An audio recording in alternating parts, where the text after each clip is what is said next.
Started with our first coach. We do have Greg Lansing of Indiana State on the line with us. The Sycamores open the week with a game at home against Northern Iowa on Wednesday.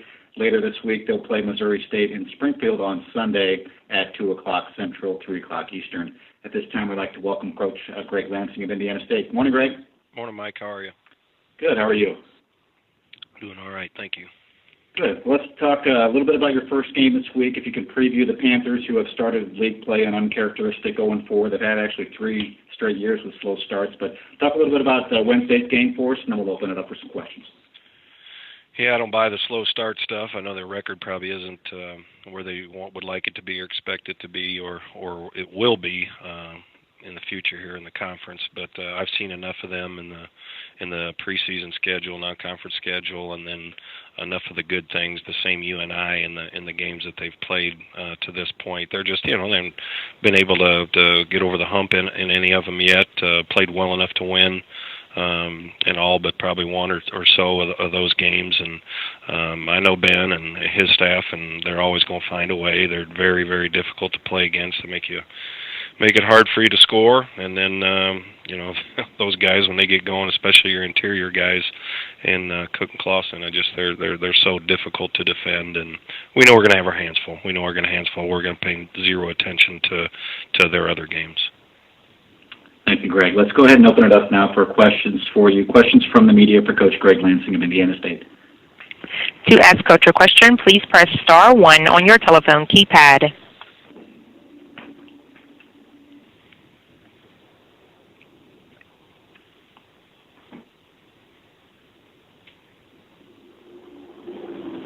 And your first question comes from the line of Harry, Valley Hoops Insider.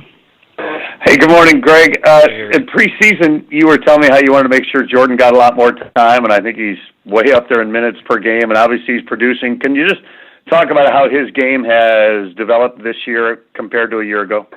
Like I told you, I think, Harry, it was probably my fault last year not starting him earlier. He's a guy that can make shots. He knows he's really good off ball screens, getting other guys involved. People picked on him a little bit because of his stature defensively, but he's picked up on that a little bit.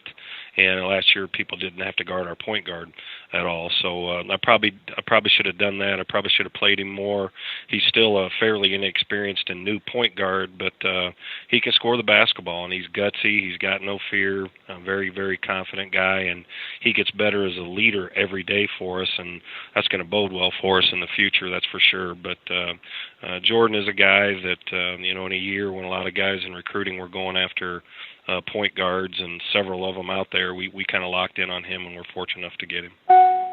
And how has Key's freshman year been? He was so prolific in high school. How does his first handful of games, 16 games as a college player, how have they turned out? He's had great moments, and he's got a chance to be special, Harry. He really does, and I'm thinking he will be. He's a guy that you got a kick out of the gym. He's in here on his own all the time.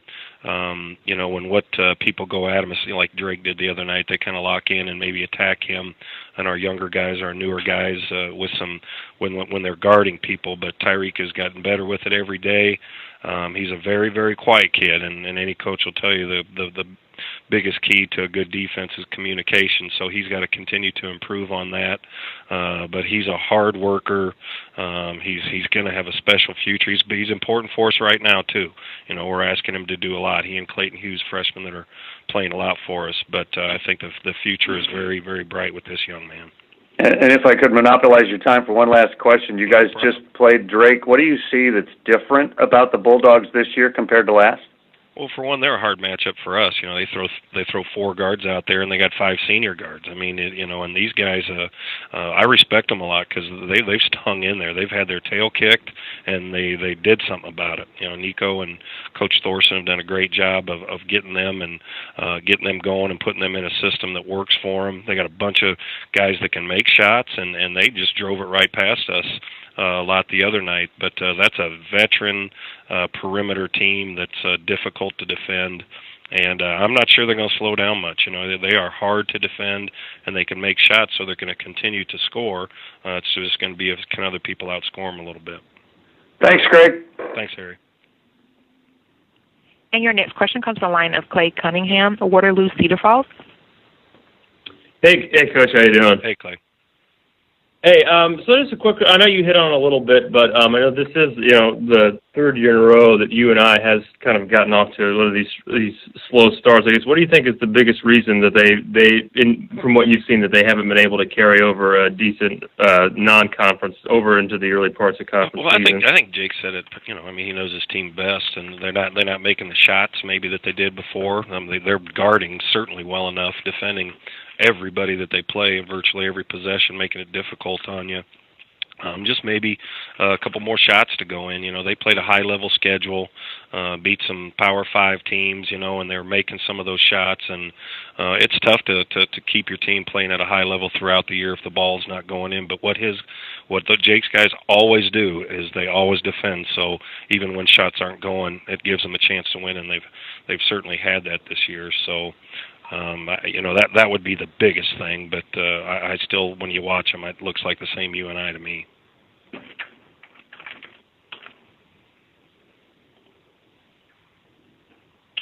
Greg, that was your last question. Thanks for your time this morning, and we'll see you on Wednesday for your game with Northern Iowa. All right, sounds good, Mike. Thanks. Thanks, Greg. And we will segue into Indiana State's opponent. We do have Northern Iowa head coach Ben Jacobson on the line. Northern Iowa playing, of course, at Indiana State on Wednesday. Panthers are back at home to play Valpo on Saturday. Saturday's game on ESPN2. Wednesday's game is part of the NBC television network from Terre Haute. Morning, Ben. Hey, good morning, Mike. Good. How are you? Good. Good. Let's talk about your first game of the week, the game at Indiana State. Preview that game for us, and then we'll open it up for some questions for you. Well, we've got to get some things going a little bit better offensively, on our side of it. Yesterday we played a little bit better game than we had in the first three conference games. Bennett Cook had a good game. Taiwan Pickford had a good game. So we did some things better yesterday, executed a little bit better. Playing against Indiana State, with those two guards and their ability to score the basketball, those guys can really get it going. And watching their game against Drake, they got behind, but able to get right back into that game because Scott and Barnes have got the ability to make things happen in a hurry. And I think their guys in the wing have started to just started to play better as they've played more games, and they've got the ability to do some things in terms of driving it, making some plays. They rebound it, and then that center position has been good to them with that rotation there. So, obviously it starts with the two guards, but I think the rest of their guys and I think their team has really found a different rhythm as they've gotten into conference play. Thank you, Jake. Let's get to questions now for Northern Iowa head coach Ben Jacobson. Questions from the media. To ask Coach a question, please press *1 on your telephone keypad. And your next question comes on the line of Clay Cunningham, Waterloo Cedar Falls. Hey, Coach, how you doing this morning? Yeah, good morning, Clay.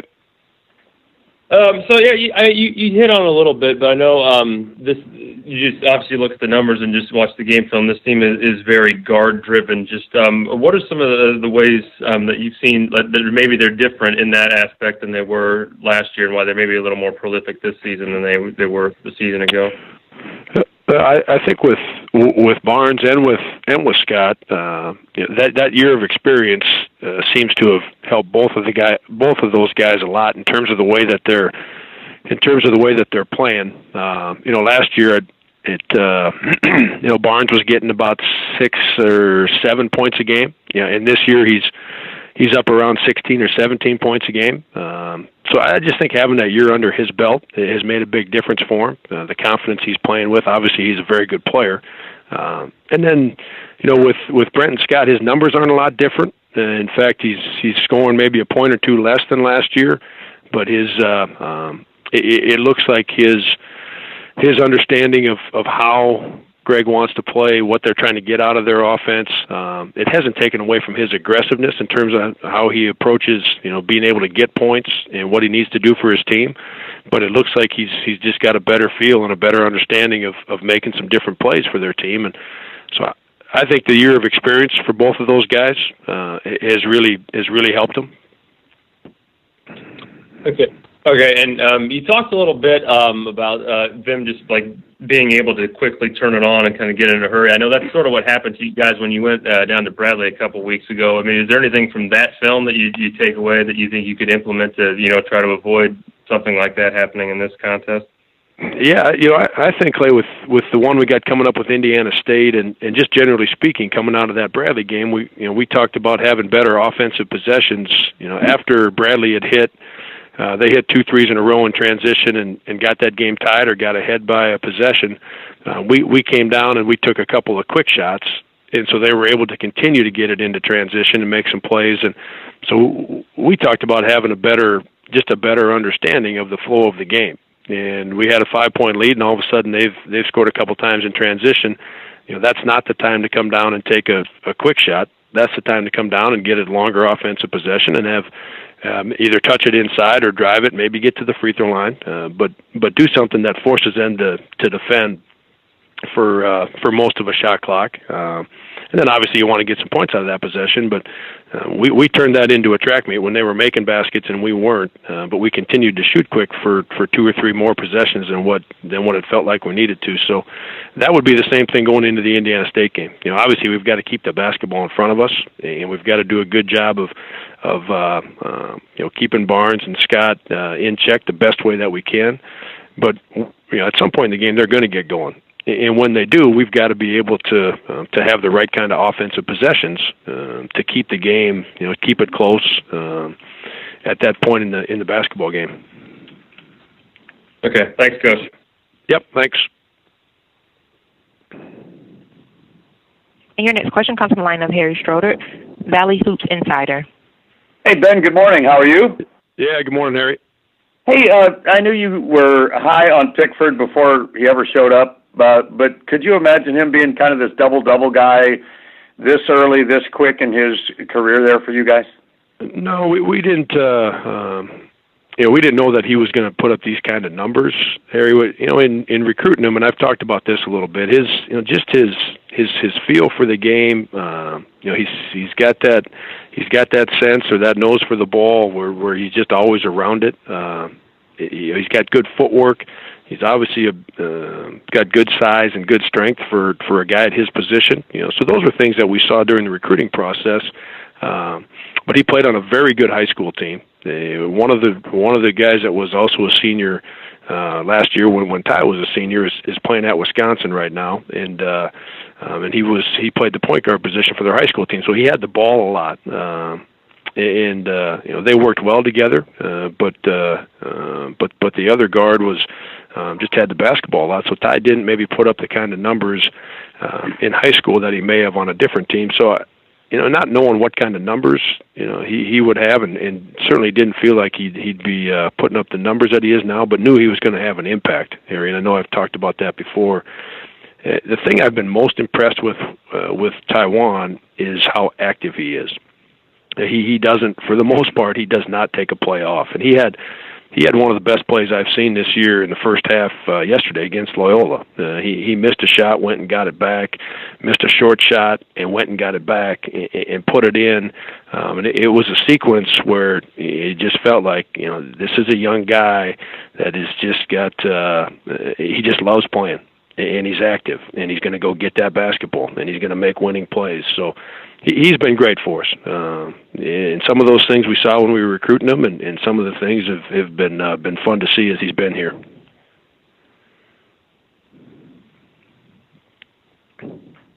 Coach, that was your final question. Just a couple of follow-up comments on Taiwan. He has 4 double-doubles this year that leads all freshmen in the league. Only 4 players in the last 21 season in the league that were freshmen had more double-doubles, with Doug McDermott of Creighton in 2011 with the most among freshmen at 9. Coach, we'll let you go, and we'll see you in Terre Haute on Wednesday. Okay. Thanks, Mike. Thanks, Ben. Yep. And we do welcome Coach Nico Medved of Drake on the line with us. Drake off to a 4-0 start. The first time the Bulldogs had been 4-0 in conference play since they won the league regular season and tournament title back in 2008. This time we'd like to welcome Coach Medved. Morning, Nico. Hey, Mike, it's Ty. I'm actually running the phone out to Coach on the floor right now. The guys are shooting around, so give me a second here. All right. Well, good morning, Ty. We'll hold for just a second for Nico. Hello. Morning, Coach. Hey, how are you? Good. Good morning. This is Mike Kern at the league office. We've got media waiting to talk to you. Just mentioned that Drake's 4-0 start, the best start for the Bulldogs in the league since 2008 when the team won both the regular season and tournament titles. And congratulations on your quick start. Appreciate it. Long ways to go. Yeah. Let's get right to the questions for you. Questions from the media for Coach Nico Medved of Drake. To ask Coach a question, please press star 1 on your telephone keypad. That is star 1 to ask a question. And your first question comes from the line of Jim Benson, the Bloomington Pantograph. Nico, how soon was it after you took the job and studying your roster where you figured out maybe going with the 4-guard lineup would be the best way to go? Fairly quickly, Jim. I mean, we first of all, that's kind of a style that I like to play. And, we had played at Furman, and you could just look at, okay, what was going to be the opportunity, to get our best players on the floor. And we were small to begin with. We really had a lot of guards and some bigs. And so that decision kind of was made quickly. And I think it was just about, hey, we're not the biggest team, we're not the quickest, but let's embrace who we are. And we got some guys who can spread the floor and shoot it a little bit. And so we made that decision very quickly and started moving that direction in the summer. And obviously, when you get off the 4-0 start and maybe nobody expected it except the guys in that locker room, how do you kind of keep everybody kind of grounded? And like you said, it's a long ways to go. There's 14 conference games to go, and especially with guys who really haven't been in this position before. I think it's a good question, but I'm not terribly concerned about that. I mean, I know my approach doesn't change. I mean, we're just, we do what we do, and we just try to focus on the next thing. And, it's a long conference season. You have your ups and downs. I think the other thing is, this group of seniors and juniors, they know what the other side feels like, right? I mean, they know what it's like to go through the losing, and they know how difficult it is to win. And so I think that, we don't have to sell to these guys how hard it is to be successful in this league. And so I think they know that. And yeah, okay, we've won the last 4, but they know this game, Wednesday night at Valpo is going to be a bear. And so, and the next one after that. And so I think it's been fairly easy to keep these guys on an even keel. Thank you. And your next question comes from the line of Harry Schroeder, Valley Hoops Insider. Nico, everybody knows about Reed, and you're playing all those guards. Your token big guy, McGlynn, talk about him. He seems to be, like, radically different from a year ago.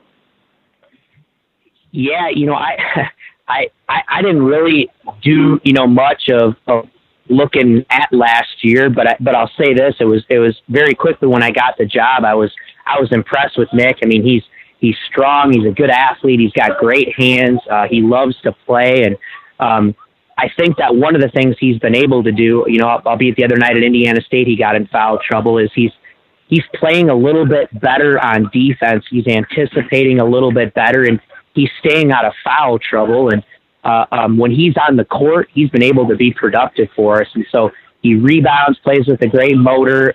He can finish inside, and he's been huge. We're not a big team, and when he provides us a presence or is playing well, we're clearly a different team. And your number 4 man is like about 6'2" from here in my area, C.J. Rivers. He's leading you in rebounding. How do you get that guy in the 4 position doing all that rebounding? Well, in our system, we basically, like you said, we play 4 guards, and so they're kind of interchangeable, and we kind of joke. A lot of times he's guarding the 4-man on the other team, but he doesn't play a 4 on offense. I mean, he does the same thing our other guys do on offense, and he's just a tough kid. He battles. He's all about winning. He just wants to do whatever we ask him to do to help the team be successful. And so he's buying into to guarding bigger guys, and he's rebounding and steals, assists, and doing all those things. And so it's really fun. I mean, he's a great kid, and I think what it's been able to do for us, even though we're small, sometimes we can be a tough cover on the other end because we're small and quick. Thank you. And your next question comes from the line of Todd Hefferman, Southern Newspaper. Nico, just with Reed Timmer, he's always been a great shooter. How has your system allowed your team to not really, I don't want to say rely on him, but to not let him dominate the shots and still be effective? He's really bought it. Yeah, he's really bought into that. I mean, obviously, hey, I'm no dummy. I mean, I want him to get shot attempts, and to be able to score because he can do that. But, one of the things I think he's bought into from day one with us is that he needed to become a better playmaker. And, we chart all the live stuff that we did, and throughout the summer and the preseason, he was leading us in assists. I think he was doing a great job of sharing the ball and, getting in the lane and trying to become a better defender. And so I think he's done that, but so have the other guys. They bought into playing together, to sharing the ball. And so it's been a real good transition. And I think Reed's got a really nice balance of staying aggressive, looking for his shot, but continuing to find others. Thank you. Mm-hmm. And your next question comes from the line of Paul Oren, Northwest Indiana Times. Yeah, Coach. Valpo's size with the 2 7-footers, especially how well they played the other day, how much is there a chess match there with your 4 guards versus maybe the size that they can bring on Wednesday? I mean, it's funny. It always is with our guys. I mean, every game we go into, we've got a size disadvantage. It's been like that all season, and so it's nothing that we're not used to. And so we'll try to attack it the same way, and try to do what we do. And Valpo's a good team. They're well coached. They're physical. So it's always going to be a chess match. But I don't know if there's anything. There's really not much different you can do other than trying to play great team defense and great team offense. And but yeah, it's a concern. But I think that's almost like a broken record for us. Every game we go into, we're going to have a size disadvantage. Thank you. Coach, that was your final question. Thank you for joining us this morning. Appreciate your time. Hey, appreciate it. Thank you. Thanks, Nico. We do have Coach Paul Lusk of Missouri State, and the Bears, like Drake, off to a great start. 3-1 in league play, had won 11 of 12 games before dropping a one-possession game at Illinois State yesterday. At this time, we'd like to welcome Paul Lusk of Missouri State to the phone.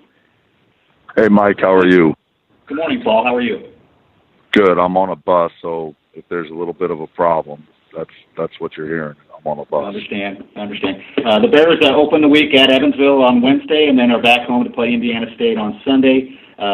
Coach, if you could comment a little bit about the Evansville game, and then we'll open it up for some questions for you. I started watching them yesterday, and as always, Marty does a great job. They're very good offensively. Ryan Taylor's one of the best scorers in the country. I don't know that they're back to full health yet. Boo Gibson's been out. We expect him to play, though, but getting Drew Smith back, who looks like he's taken that next step. He's a very good player as well. And then Blake is just playing like a fifth-year senior. He's a guy that's been through it, and he's really having a good year. They're always very difficult to guard, and they make shots and they share the basketball, and then on the other end they'll guard you. Thank you, Coach. Let's get now to the questions from the media for Coach Paul Lusk of Missouri State. To ask Coach a question, please press *1 on your telephone keypad. That is *1 to ask a question. And your first question comes from the line of Todd Hefferman, Southern Newspaper. Hey, Paul, how much has your depth played into your 3-1 start? Maybe games that maybe Church hasn't played as well, or one of your guards, you're able to switch in Scurry or Miller or Russo or somebody else. Yeah, Todd, I think it's really helped. Even yesterday, a game that we lost, Russo and Miller were very good, and you're going to need that. We need other guys playing better basketball, but I think our depth has helped us in those times. There's no doubt about it. Can I ask you just about matching up with Yarborough? Is kind of a different kind of player. How did you approach playing him this weekend? Well, we didn't do a very good job on him or Fane.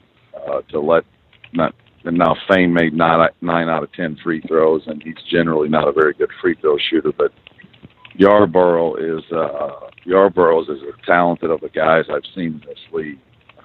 He does so many things for their team. He's so difficult to guard, and if you swarm him and send a double, he's a great passer. He's very unselfish. I think he leads them in assists on the season, and he doesn't turn the ball over that much. So he's very difficult to guard.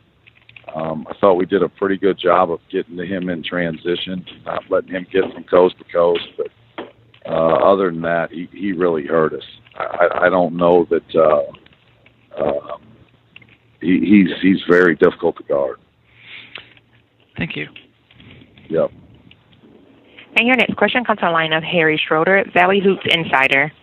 And Paul, you were just talking about depth and all of that, but only 3 guys have started every game. How are you figuring out the starters? Is that kind of matchup situations, or how are you going about coming up with that starting lineup?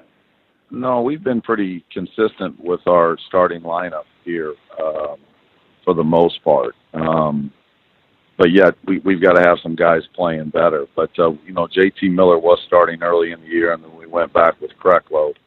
But for the most part, we've been pretty consistent with our starting lineup. I don't think there'll be any wholesale changes after a loss. The sky's not falling. We need to be better in areas.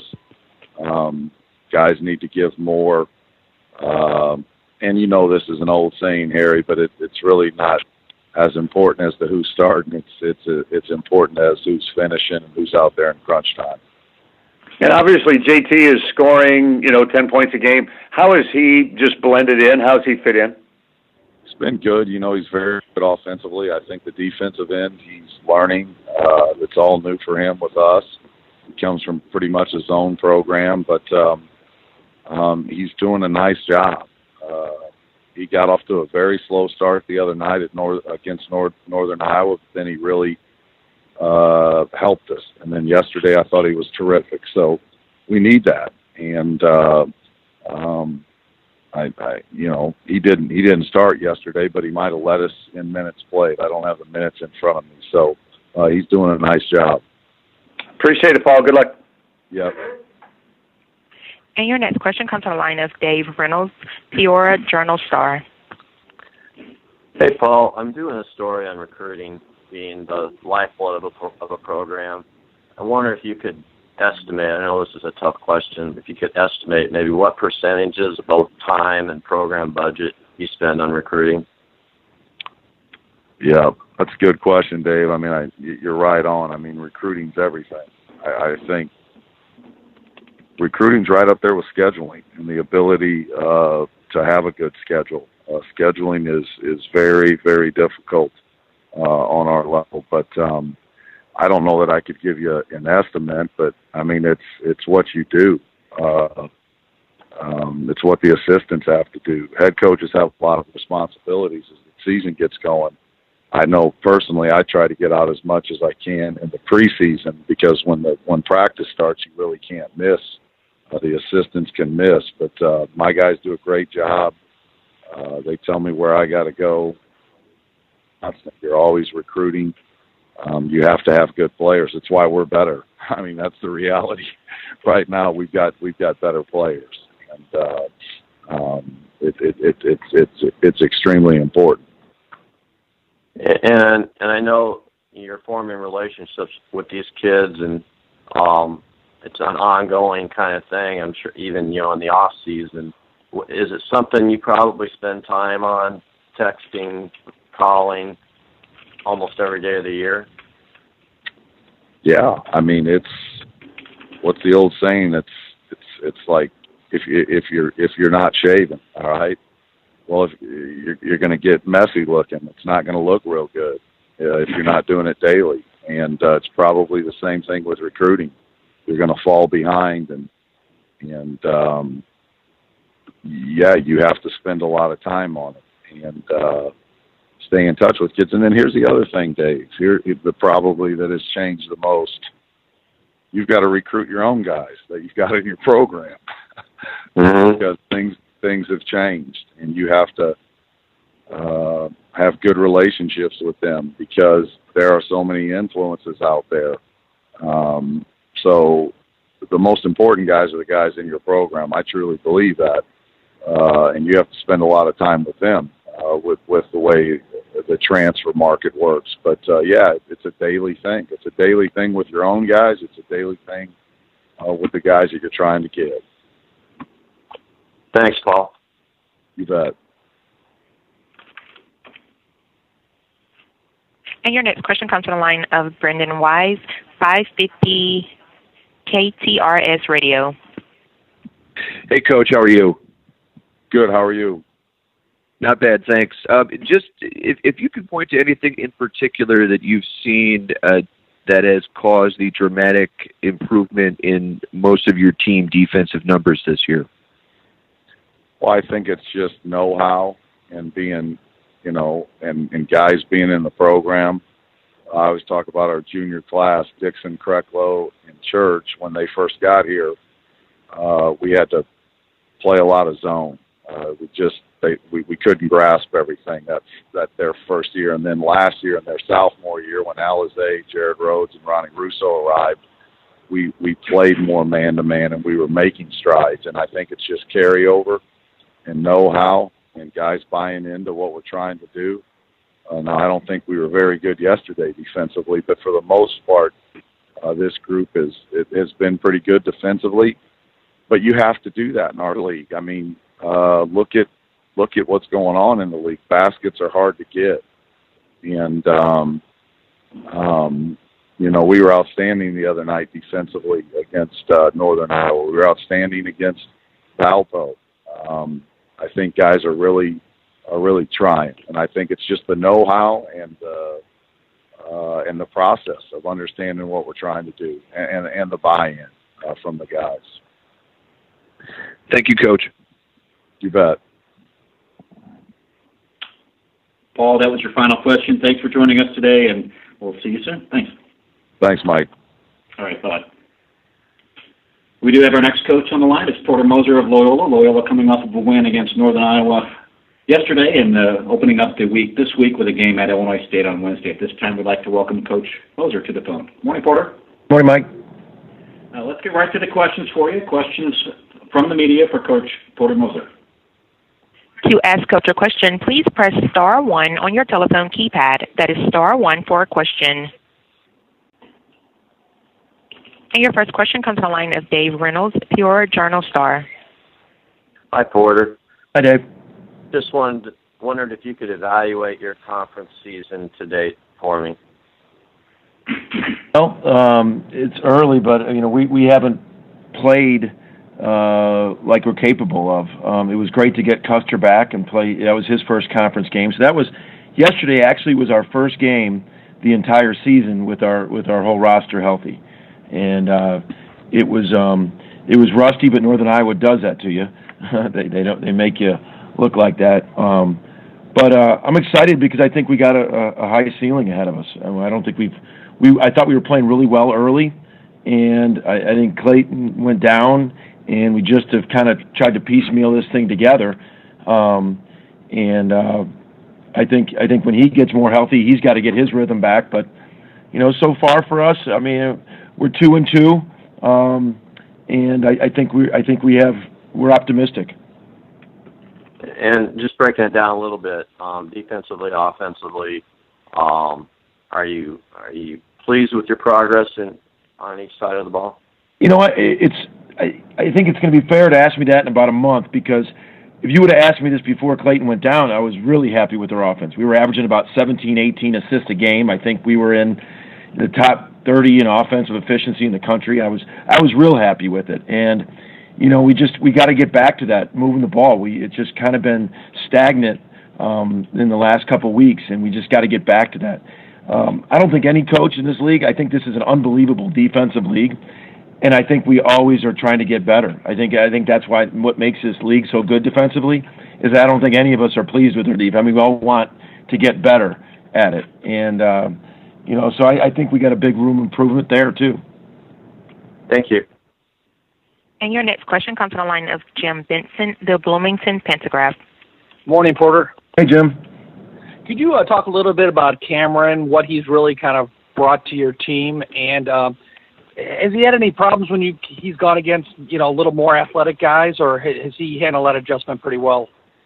You know what? It's been he's handled a bunch of gone against guys like the guys at Florida. I mean, he's gone against. I mean, I think Cook is athletic. I mean, 6'10" yesterday. I mean, he's long armed and athletic, and he's big.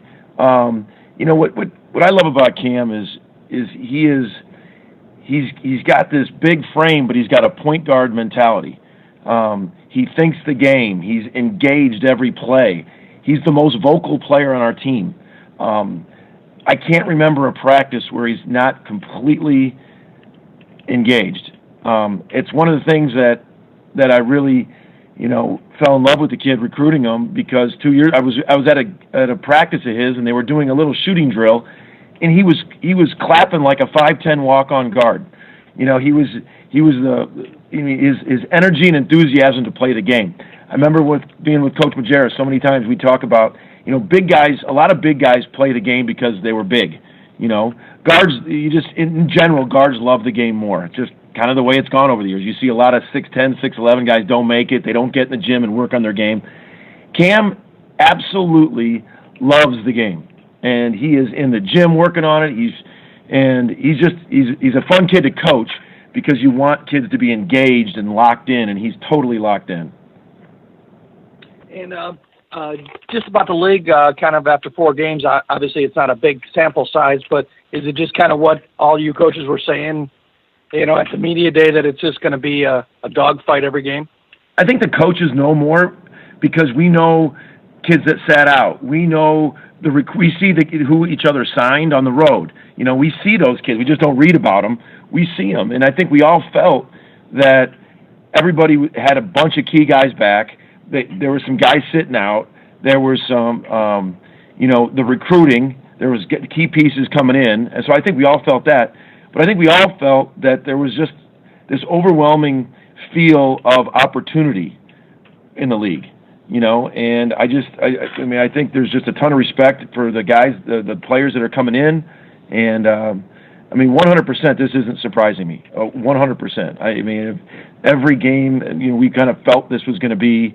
And that's why you can't get too high or low right now, because there's a lot of games in 1 week. With everyone playing 1 week, the leaderboard could shift every week, and it's gonna. And it's just, you just gotta really stay, focused in the moment on next game. And like you say, guys who sat out, Yarbrough obviously was one of those. What kind of matchup problems does he present for your kids? I think I heard Paul mention right before me, and it's one of the things my staff and I have been talking about last night and this morning, is his ability to pass is almost as impressive as anything. And, I know he doesn't have the same body type, but he has a lot of similarities as Milton in terms of passing off ball screens. He's not a panicked passer. He sees the floor. He takes his time. He doesn't get panicked with pressure, with coming off ball screens. And he's tall enough and long enough to see over things. And that's one of the reasons why I think Milton's getting his opportunity as he is, because he's a little taller and longer, and he's not panicking. He can see over some things and make passes. Yarbrough's passing, obviously he's really effective scorer, and he posts up, he shoots it, he takes you off the dribble, but his passing scares you because he can find open guys. Thanks, Porter. See you Wednesday. Hey, Jim. And your next question comes on the line of Nick Schultz, the lawyer of Phoenix. Hey, Coach. We saw Andre Jackson kind of get out of the starting lineup back into the sixth-man role. How's he kind of embracing that, especially with Clay coming back into the starting lineup? I think the thing is coaching is you got to communicate, and I've communicated with. It wasn't like he got pulled out of the starting lineup and we didn't talk about it, and he's sitting there wondering what happened. We talked about it, and it's just the way the roster has, with Krutwig playing that 5 so well. Andre is playing more 4 this year as well, so it was nothing on his part. He's still playing starter minutes. He's still in there. At crunch time, he got in foul trouble yesterday, but still an absolute key to what we're doing. And he came off the bench last year, and we talked about that. And he was comfortable about it. I'm not sure if it's going to continue, but we we talk about it a lot. You know, it's like Lucas Williamson. I sat Lucas down in the hotel yesterday. You know, with Ben and Clay coming back, you know, it has nothing to do with what you did wrong. I'm actually loving how Lucas Williamson's doing right now. It's just a matter of, you know, stay locked in. You know, Majerus used to say starting for high school. You know, you're going to play, make your minutes count, and as long as you communicate those things as a coach, guys are fine. I mean, it wasn't even an issue with Andre. Yeah, and then shifting gears real quick, you talked about Milt a little bit with Jim comparing him to Malik Yarborough. You got that two-way contract over break. What's been kind of the reaction of the guys in the locker room, and then how's it kind of impacting the recruiting trail a little bit? Well, I mean, the guys are happy for him. We have a close culture, and I mean, we took the guys over and watched him play his G League team, the Windy City Bulls, in December, and that's when he hit that game-winning shot. They're really happy for him, and it's a great example of perseverance from him. Everyone knew Milt had those goals, you know, throughout it, and you know, just to see him work and persevere and get to this point, it was great for us. It was great for our program, but more so for everyone's just happy for Milt, you know, and you know, he's watching a kid work and pursue his dream and get his dreams. So, just really happy for him. All right, thanks, Coach. I'll see you Wednesday down in Normal. All right, Nick. And your next question comes from the line of Harry Schroeder, Valley Hoops Insider. Hey, Porter, you were talking about getting everybody back finally, and how healthy are Clayton and Ben, number one? And then number two, is there, I know you don't care about individual guys' numbers necessarily, you just want to win games, but obviously Dante's numbers, just scoring-wise, are down. Is there anything you think about, now we're all back together, maybe the offensive flow changes a little bit and his numbers rise? Is that even on your radar at all? You know, it is. You know, first of all, your first part of your question about how healthy are Ben and Clay. You know, I thought Ben looked more like himself yesterday, and I think it has a lot to do with his partner Clay being back in the lineup. Those two just have a great synergy together. But you know, it was sometimes when you sit like a week or 10 days, you know, it's not. But they both sat over a month, and when you're over a month, that really, you know, your body isn't as strong after, you know, just through the weightlifting and conditioning. You're just the conditioning part of it, the timing. So, you know, Clayton had 2 practices, and he was a little sore after those practices heading into Northern Iowa. I still think he was one of the keys of the game, just getting the ball moving for us. But he's moving in the right direction. I think Ben's healthy now. I mean, I think he played much better yesterday than he did the first 2 games he was back. And then your second part, Harry, about Dante. You know, one thing I love about Dante is his numbers are down, but he's still all about winning. He was so excited in the locker room yesterday. He's all about the right things. And do I think I think there's going to be games for us. You know, he had a stretch in the Indiana State game where I think he had like 13 points in like 5 minutes. He's going to still have those for us. But I think he does have a big room to improve. You know, he had some good looks yesterday, and all I could tell him is keep shooting them. And he had some really good looks, I thought. But he's going to be key. He's got to, you know, he's down the stretch. He's got to be. I think he's got a ceiling to play a lot better. Thanks, Porter. Good luck. Thanks, Eric. Coach, that was your final question. Thank you for your time this morning. Good luck this week. Thanks, Mike. All right. Bye-bye. Let's get next to Evansville head coach Marty Simmons. The Aces hosting Missouri State on Wednesday. Later in the week, they will play at Drake on Saturday. Good morning, Marty. Good morning. Thanks for your patience. We got a little behind, as we sometimes do, but thank you for your patience today. No problem. All right, let's get to the questions for Coach Simmons. Questions from the media for Coach Marty Simmons of Evansville. To ask Coach a question, please press *1 on your telephone keypad.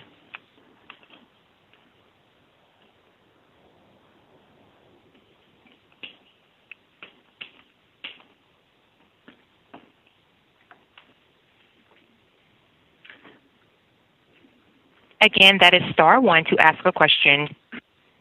And your first question comes from the line of Harry Schroeder, Valley Hoops Insider.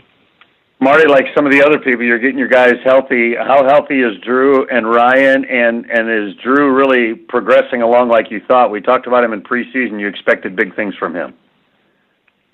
Yeah, I think everybody's getting a little bit healthier. Boot Gibson's the one guy that's been down. He hasn't played the last 2 games. He's kind of day to day right now. We'll just have to see how he progresses. You know, Drew is one of the toughest guys I think we've ever coached. He's got plantar fasciitis in one foot, and the other one, he's had a bony stress. So just day to day, but I do think they're getting better. Ryan, I wouldn't say he's 100%, but I think he's getting his timing, his conditioning, just his feel for the game. He's played really well. As far as Drew's development, I'd say he's on target. I mean, maybe even a little bit quicker. I mean, his numbers are phenomenal, but just feel fortunate to coach a young man like that. I mean, he comes every day, eager to learn, eager to do anything and everything he can to help his team win. One of the most unselfish guys that we've ever had. Just loves competing. So he's shoot the ball well. He gets all kinds of deflections for us. He does a little bit of everything. And you get to entertain the Bears this week. How do you try to slow down Alize Johnson? Well, that's a tough matchup. I mean, Paul's done a great job. They got tons of experience. They got great athleticism, skill. They're a very, very smart team, tough team. They compete extremely hard, play really hard on the defensive end. Alize, I mean, he just, he's better. He was terrific last year, but he's obviously worked on his game. He shot the ball extremely well yesterday and relentless on the glass, but they're so balanced. They have 7 or 8 guys that can score the basketball. So just going to have to be solid as a team. Thanks, Marty. Thank you. Coach, that looks like the last question for you. Thank you for joining us, and good luck this week. Thanks, Mike. Thanks, Marty. Let's get next to Coach Barry Hinson of Southern Illinois. The Salukis play tomorrow night at Bradley, and later in the week they will be at home against Illinois State. Good morning, Barry. Good morning, guys. Thank you for your patience as well. I know you've been on the line waiting a little bit, but preview tomorrow night's game against Bradley, and then we'll open it up for some questions for you.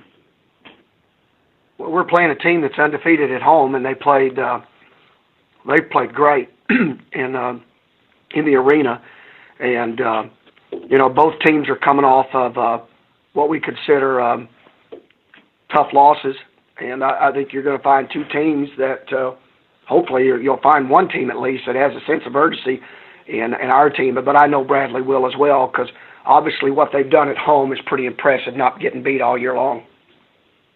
Thank you, Coach. Let's get now to the questions from the media. Questions from the media for Coach Barry Hinson. To ask Coach a question, please press star 1. And your first question comes on the line of Dave Reynolds, Pure Journal-Star. Morning, Barry. Morning, Dave. The injuries your team has dealt with, is it as adverse as any team you've ever coached? Any team or read about any team. I don't think any team could compare to what we've been through, and I don't say that in a bragging fashion, any way, shape, or form. In a 72-hour, or actually a 48-hour period, we lost 3 players, and they were 3 of our top 9 for the season, and we were completely blindsided by Teak. We didn't see that coming at all, and it was the morning of the Drake game that we got the news, and it was it just ripped through our team. And then the Drake game, we lose Jonathan Wiley. We thought he was we just thought his knee was agitated, and then after the MRI, he had partial tears in 3. The PCL, the MCL, and the ACL had partial tears on all 3, and it crushed us because Jonathan doesn't get a medical red shirt. He never gets to play basketball again, and it was really a bad deal. And then, of course, Eric McGill, we thought there was a chance that we could bring him back, and then he's got torn ligaments in his hand. We did try to practice him yesterday with one hand, and in a defensive drill, he got his left hand caught up in it and re-injured it even worse. So we don't even know if we're going to be able to practice him. Our biggest concern right now is we've got the flu bug going. We're down with 7 guys right now, and we're practicing coaches and managers. We're just trying to find a way to go 5-on-5, and we haven't been 5-on-5 since first semester. So that's our biggest deal, is kind of how do we prepare right now with just 7, 8 guys every day. And you mentioned Bradley's success at home. When you look at them on film, what are some of the what concerns you, and do you feel that they're a better team this year?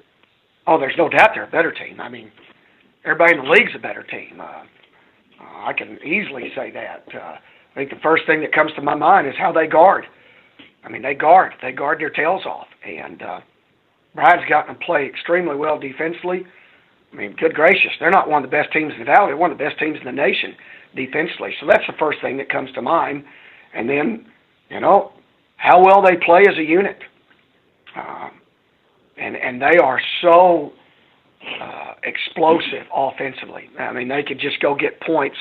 I mean, a bundle of points in a matter of minutes. And, a lot of the explosiveness deals with Brown. But, I'm impressed. I'm really impressed with Childs. What a great job he's done this year. I mean, he's come in, he's blocking shots, he's playing with lots of energy. I mean, he's got to be one of the best freshmen in our league. Thanks, Barry. Thank you. And your next question comes from the line of Todd Hefferman, Southern Newspaper. Barry, how's Aaron Cook doing, and what do you think about, is he at least going to travel tomorrow or today? As of right now, he will not travel. He's still got the flu. He's still got fever. He's not feeling good at all. Now, that was this morning's report. I don't know. I've told you 100 times I don't play possum. If we could take him, if he doesn't have fever, we are going to take him. We've got a manager now that has come up with the flu. We've quarantined him.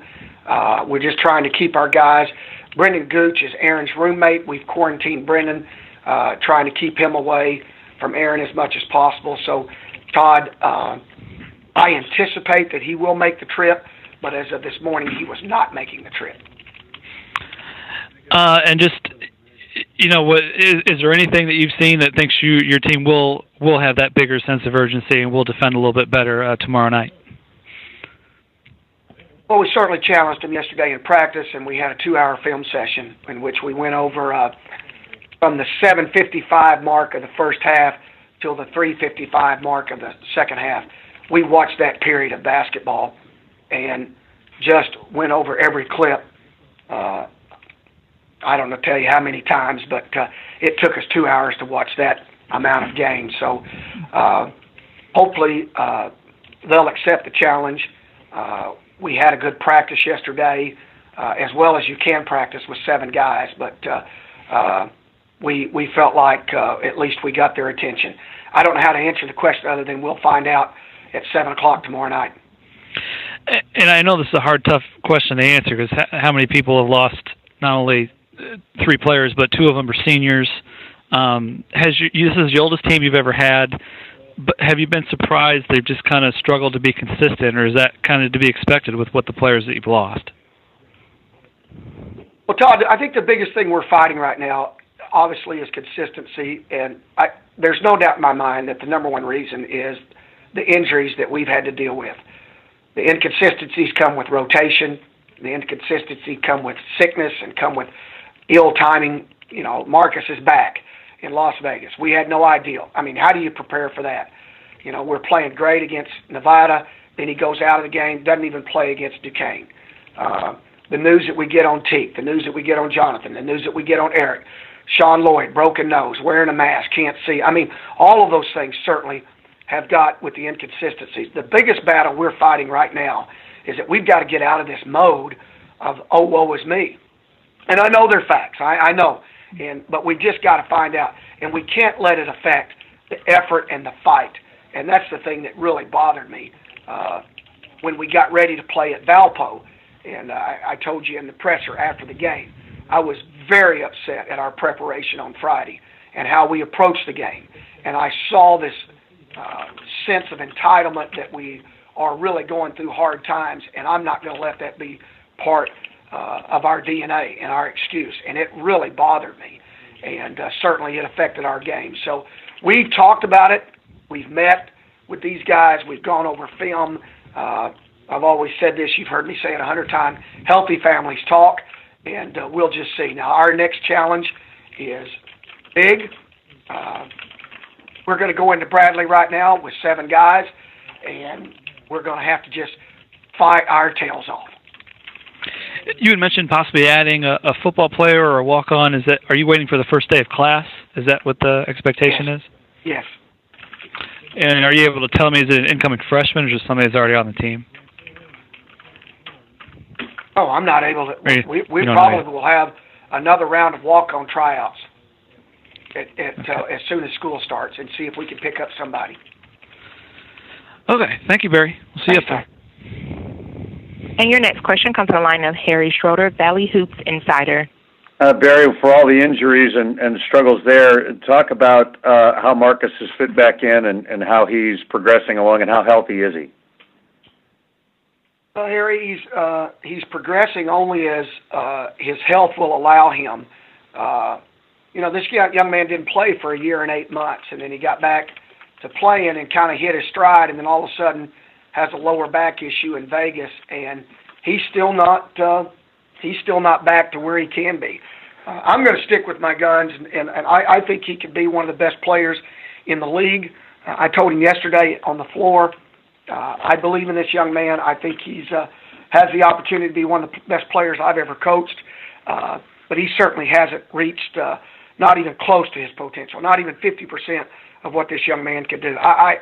I think Marcus Bartley's a special player, and we just got to get him some minutes, and we got to get him healthy, Harry. Got to get him healthy, and when we do, I think he has a chance to be pretty good for us. And you talked about Cook and the flu, but if I could step back from that a little bit, when you recruited him there, did you think he would be this kind of an impact player? He's really kind of emerged, hasn't he? He has emerged, and yes, we did think he would be that. We kept telling him over and over and over, and his mother and his father and everybody, his sister and his little brother and the family, we just kept telling him, we think this young man can really be a special player for us. And, Harry, I don't mind telling you, you can look at the games now. As we go, so goes Aaron. And when Aaron plays well, we play well as a team. When Aaron doesn't play well, we don't play well. And certainly, I don't know if it was the wrong decision the other night. We shouldn't have played him at Valpo. But doggone it, Harry, when Marcus got 2 fouls in the first half, we just don't have much choice. And we probably prolonged his sickness by playing him. But we just, right now, our numbers don't allow us any margin at all. Thanks a lot, Barry. Good luck. Thank you. Coach, that was your final question. Appreciate your time this morning. Thank okay, you. Michael. See you, buddy. Have a great day. See you, Barry. Thanks, everybody. You too. Bye-bye. Southern Illinois plays at Bradley tomorrow night, as previously mentioned, and we do have Bradley head coach Brian Wardle on the line with us. Coach, good morning. Good morning. How you doing? Good. How are you? Good, thanks.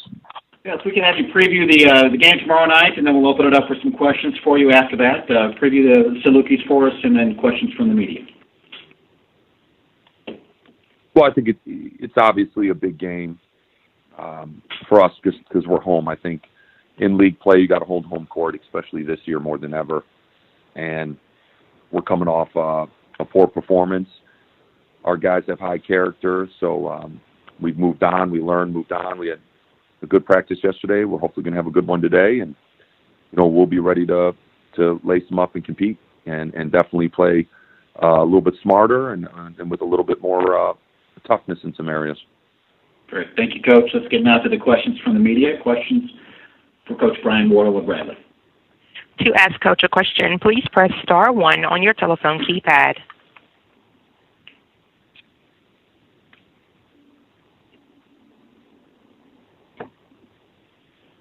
And your first question comes from the line of Todd Hefferman, Southern Newspaper.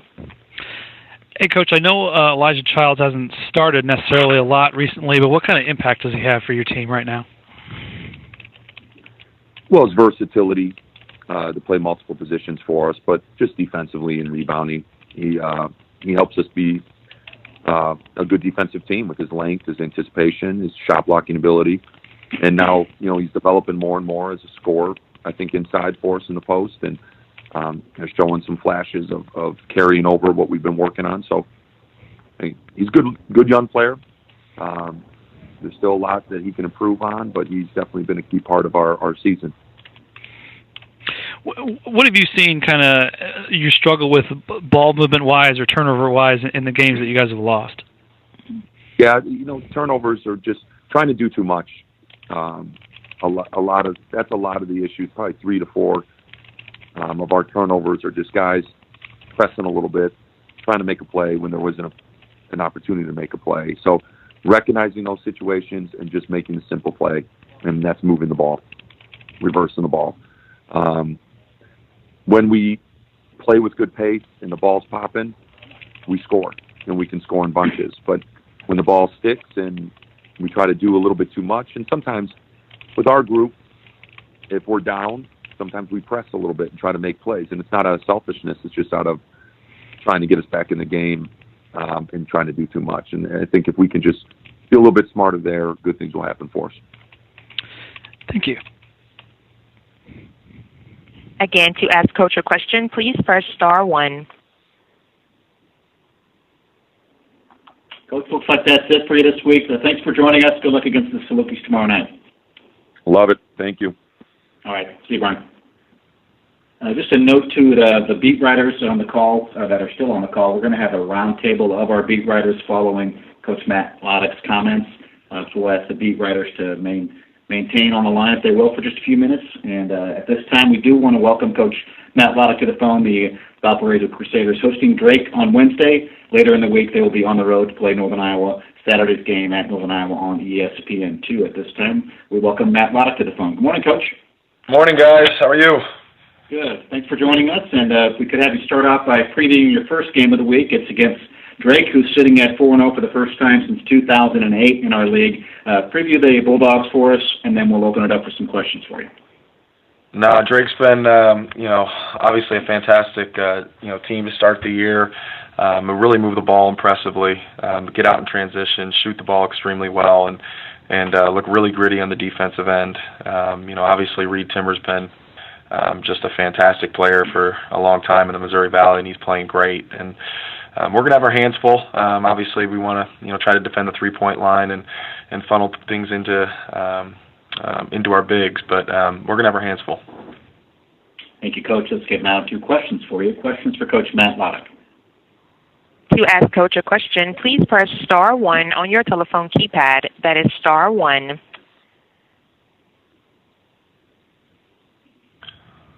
All right, one at a time.